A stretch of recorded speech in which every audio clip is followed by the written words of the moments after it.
আল্লাহু আকবার। ভোরের কুয়াশা কাটার আগেই জনসমুদ্রে পরিণত হয় ঐতিহাসিক শোলাকিয়া ঈদগাহ ময়দান। দেশের সবচেয়ে বড় ও প্রাচীন ঈদের জামাতে এবার অংশ নিয়েছেন ৬ লাখেরও বেশি মুসল্লি। আয়োজকরা জানিয়েছেন, এবারের ঈদ জামাতকে সাম্প্রতিক সময়ের মধ্যে অন্যতম বৃহৎ ধর্মীয় সমাবেশ হিসেবে বিবেচনা করা হচ্ছে। সকাল ১০টায় অনুষ্ঠিত ১৯৯তম ঈদুল ফিতরের এই জামাতে ইমামতি করেন শহরের বড়বাজার জামে মসজিদের খতিব মুফতি আবুল খায়ের মোহাম্মদ সাইফুল্লাহ। ধর্মীয় ভাবগাম্ভীর্য ও কঠোর নিরাপত্তা ব্যবস্থার মধ্য দিয়ে শান্তিপূর্ণভাবে জামাত সম্পূর্ণ হয়। আলহামদুলিল্লাহ, আমাদের শোলাকিয়া মাঠ আজকে ১৯৯তম জামাত। তো আমরা চাই এখানে আরো সুযোগ সুবিধা বৃদ্ধি হোক স্থানীয় লোক হিসেবে এখানকার। আল্লাহ ইনশাআল্লাহ এবার নিয়ে আসছে, সামনে বসছি, অনেক ভালো লাগতেছে।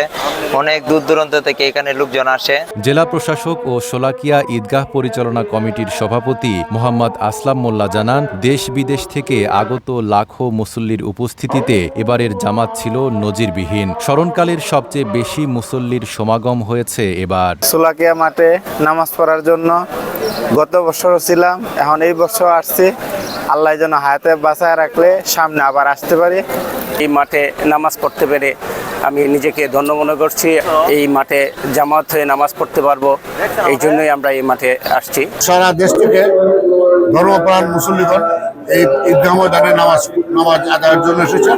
ঈদের আগের দিন থেকেই দেশের ৬৪ জেলা ছাড়াও বিভিন্ন উপজেলা থেকে দলে দলে মানুষ শোলাকিয়ায় জড়ো হতে থাকেন। কেউ আত্মীয়ের বাড়িতে, কেউ মসজিদে, আবার অনেকে খোলা আকাশের নিচে রাত কাটিয়ে জামাতে অংশ নেন। RICL TMX, যুগের পর যুগ স্থাপনা থাকে মজবুত। এদিকে ময়দানে জায়গা সংকুলান না হওয়ায় আশপাশের সড়ক, ভবনের ছাদ ও নরসুন্দা নদীর তীরেও মুসল্লিরা কাতারে দাঁড়িয়ে নামাজ আদায় করেন। শোলাকিয়ার ঐতিহ্য অনুযায়ী জামাত শুরুর আগে ফাঁকা গুলি ছুড়ে মুসল্লিদের জামাতে দাঁড়ানোর সংকেত দেওয়া হয়।